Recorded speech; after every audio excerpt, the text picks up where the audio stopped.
ஆன்மீக நண்பர்களுக்கு அன்பு வணக்கம். ஓணம் பண்டிகை எதற்காக கொண்டாடுறாங்கன்ற காரணத்தை நம்ம தெரிஞ்சுக்கலாம் வாங்க.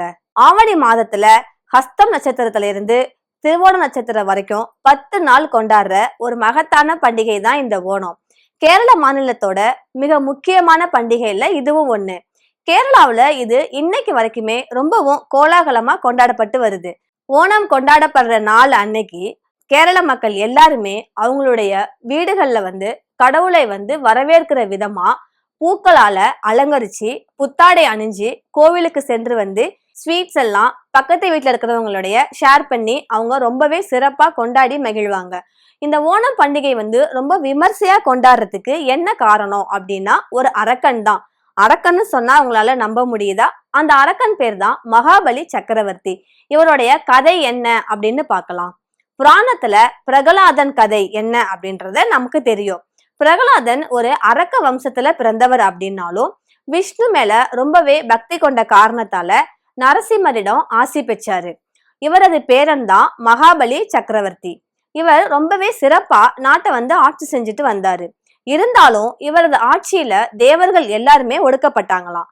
அதனால தேவர்கள் எல்லாருமே பகவான் நாராயணனிடம் போயிட்டு மகாபலியிட்ட இருந்து காப்பாற்ற எங்களுக்கு அருள் கொடுங்க அப்படின்னு வேண்டியிருக்காங்க.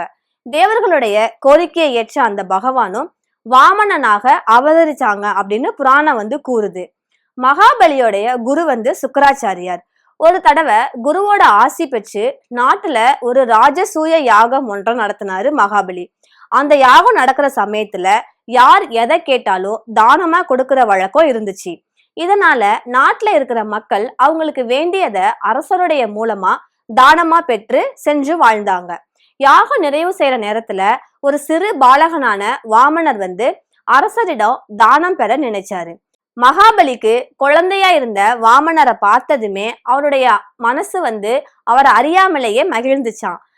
அதனால அவரது இறக்கையிலிருந்து அவர் இறங்கி வாமனிடத்துல குழந்தாய், யாகம் முடிகிற தருவாயில யாசகம் கேட்டு நீ வந்திருக்கிற, அதனால நீ வேண்டுவதை கேள், அதை நான் தர்றேன் அப்படின்னு அவருக்கு ஒரு வாக்கு கொடுத்திருக்காரு. ஆனா மகாபலியோட குருவான சுக்கராச்சாரியாருக்கு வந்திருப்பது ஸ்ரீமன் நாராயணன் தான் அப்படின்னு தெரிஞ்சிருச்சு. அதனால மகாபலிய அவர் தடுத்திருக்காரு. அரசரே, யாகம் முடிகிற தருவாயில இருக்கு, அதனால இதை நிறுத்த வேண்டாம், இந்த சிறுவனை கவனத்துல எடுத்துக்க வேண்டாம் அப்படின்னு எச்சரிச்சிருக்காரு. ஆனா மகாபலியோ குரு கூறியதை காதலே வாங்கிக்கலையாம். வாமனனும் அரசே, எனக்கு வெறும் 3 அடி நிலம் மட்டும் கொடுங்க, அதுதான் எனக்கு வேணும்னு சொல்லியிருக்காரு. இதை கேட்டோட மகாபலி புன்னகைச்சாராம்.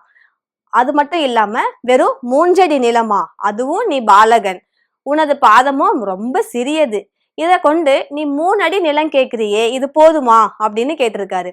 அந்த காலத்துல ஒரு வழக்கம் இருந்தது. என்னன்னா, தானம் கொடுக்கிறவங்க தானம் பெறுபவருக்கு அவங்க கையால நீரை தார வார்த்து கொடுத்தால் தானம் கொடுக்கப்பட்டது அப்படின்னு உறுதி ஆயிடுமா. தானம் பெறுபவங்க அந்த பொருளை தனதாக்கி கொண்டு அவங்க போகலாம். இந்த வழக்கத்தோடபடி வாமனன் கேட்ட அந்த 3 அடி நிலத்தை தார வார்த்து கொடுப்பதற்காக கமண்டலத்துல இருக்கிற நீரை மகாபலி கொடுக்க போனாராம். அப்ப சுக்கராச்சாரியார் அவருடைய கண்ணை ஒரு சின்ன வண்டு மாதிரி மாத்தி கமண்டலத்தோட வாயிலை அடைச்சு விட்டாராம். இதனால அங்கிருந்து தண்ணி வெளியில வரவே இல்லை. இதை தெரிஞ்சுக்கிட்ட வாமனன் அவர்கிட்ட இருந்த தர்ப்பை புல்லை கொண்டு அந்த கமண்டலத்துல இருந்த வண்டை குத்திட்டாராம். இதனால சுக்கராச்சாரியாருக்கு ஒரு கண்ணு குருடாயிடுச்சு. அவரு தன்னுடைய தவற உணர்ந்துகிட்டு அமைதியாயிட்டாராம். அதுக்கப்புறம் அந்த கமண்டலத்துல இருந்து நீரை கொண்டு வாமனன் கேட்ட 3 அடி நிலத்தை தாரை வார்த்துட்டார். அடுத்த நொடி அந்த பாலகனான வாமனன் விஸ்வரூபமா வளர்ந்தாங்களாம். அவருடைய ஒரு காலால இந்த மொத்த உலகத்தையும் மறு காலால மேல் உலகத்தையும் அளந்தாராம். இதை கண்ட அந்த மகாபலி வந்திருப்பது நாராயணன் தான் அப்படின்றத தெரிஞ்சுக்கிட்டு அவரை வணங்கினாரு. வாமனனும் மகாபலி, நீ தானமாக கொடுத்த 3 அடிக்கு நிலம் எங்கே அப்படின்னு கேட்டிருக்காரு. மகாபலி 3வது அடிக்கு தன்னையே அவர்கிட்ட ஒப்படைச்சிருக்காரு. அதுக்கப்புறம் மகாபலி மேல கருணை கொண்ட அந்த வாமனன், உன்னை பாதாள உலகிற்கு அரசனாக்குறேன், அங்கு உன்னோட ஆட்சியை வச்சுக்க அப்படின்னு சொல்லி அரசாட்சியை கொடுத்துருக்காங்க. இதெல்லாம் பார்த்துட்டு மகிழ்ந்த அந்த மகாபலி வாமனனாக வந்த விஷ்ணு பகவானிடத்துல ஒரு வரத்தை கேட்டுக்காரு. நாராயணா, என்னதான் இருந்தாலும் இங்க இருக்கிற மக்கள் எல்லாருமே என்னோட குடிமக்கள். நான் இருந்தவரை இவங்களுக்கு எந்த குறையும் இல்லாம நான் பாதுகாத்துட்டு வந்தேன். அதனால இவர்களோட நலனுக்காக வருடத்துல ஒரு நாள் நான் பூலோகத்துக்கு வந்து இவங்க மகிழ்ச்சியா இருக்கிறாங்க அப்படின்றத பார்க்க எனக்கு அனுமதி கொடுங்க அப்படின்னு ஒரு வரம் கேட்டிருக்காரு. வாமனனும் அந்த வரத்தை வந்து வழங்கியிருக்காங்க அப்படின்னு புராணங்கள்ல இது வந்து கூறப்படுது. இதன்படி பாதாள உலகை வந்து ஆட்சி செய்யற மகாபலி அரசன் தான் ஓணம் அன்னைக்கு பூலோகத்துக்கு வந்து மக்களோட நலனை பார்த்து செல்வதாக ஒரு ஐதீகம் இருக்கு. இந்த நாளை தான் கேரள மக்கள் ஓணம் பண்டிகையா கொண்டாடி வர்றாங்க. சாதி மதம் இந்த வேறுபாடு எதுவும் இல்லாம எல்லா மலையாளிகளாலும் கொண்டாடப்படுற இந்த ஓணம் பண்டிகையை வந்து கேரளாவோட அறுவடை திருநாள் அப்படின்னு சொல்லுவாங்க. கொல்லர்ஷம் அப்படின்ற மலையாள ஆண்டோட சிங்கம் மாதத்துல ஹஸ்தம் நட்சத்திரத்துல தொடங்கி திருவோணம் நட்சத்திரம் வர இருக்கிற 10 நாள் வந்து இந்த பண்டிகை வந்து கொண்டாடப்படுது.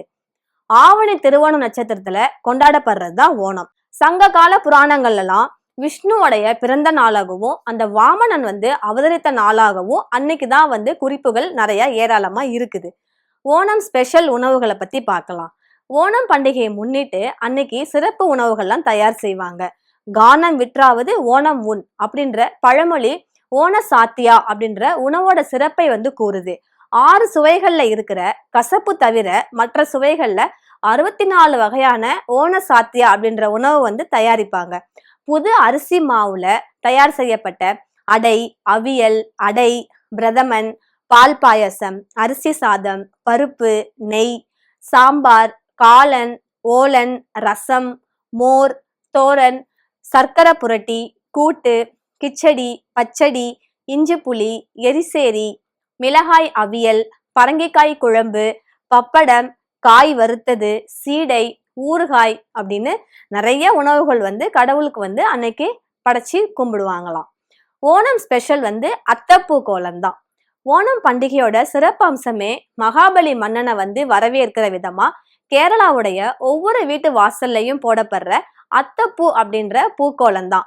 முதல் நாள் வந்து ஒரு வகையான பூக்கள் வைப்பாங்க, 2ஆம் நாள் வந்து 2 வகையான பூக்கள், 3ஆம் நாள் 3 வகையான பூக்கள் அப்படின்னு தொடர்ந்து 10ஆம் நாள் வந்து 10 வகையான பூக்களால அவங்க வந்து அழகு செய்வாங்க. கேரளாவுடைய ஆவணி மாதத்துல பூக்கள் வந்து ரொம்பவே பூத்து குலுங்குற மாதம். அதனால இந்த காலத்துல வர்ற ஓணம் திருநாளையோ மக்கள் பூக்களோட திருவிழாவா அவங்க வந்து கொண்டாடுவாங்க.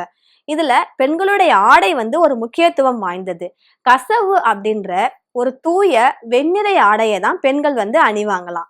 பாடல்கள் பாடியும் அவங்க மகிழ்ச்சியா இந்த ஓணத்தை கொண்டாடுவாங்க. 10 நாட்கள் வந்து நடைபெற திருவிழால பலவிதமான போட்டிகள் வச்சு பரிசும் வழங்கி மகிழ்வாங்களாம். முக்கியமா களரி, படகு போட்டி, பாரம்பரிய நடன போட்டி இவை எல்லாமே அங்க வந்து இருக்கும். உலகத்துல இருக்கிற எல்லா மலையாளிகளும் புலம் பெயர்ந்தோராலும் ஓணம் வந்து கொண்டாடப்படுது. நம்ம இந்திய நாட்டுல மட்டும் இல்லாம மற்ற நாடுகள்லயோ வெளிநாடுகள்லயோ இந்த ஓணம் பண்டிகை வந்து ரொம்பவே சிறப்பா கோலாகலமா கொண்டாடுறாங்க. ஓமன்ல, Malaysia, Switzerland, America, UAE, Singapore, England, New Zealand இங்கெல்லாம் கூட ஓணம் பண்டிகையை வந்து ரொம்பவே ஃபேமஸா கொண்டாடுறாங்க. ஆஸ்திரேலியா அப்புறம் பிரான்ஸ் அப்படின்னு சொல்லக்கூடிய பாரிஸ்ல கூட இந்த ஓணம் கொண்டாட்டங்கள் வந்து ரொம்பவே சிறப்பா நடந்துகிட்டு இருக்குது.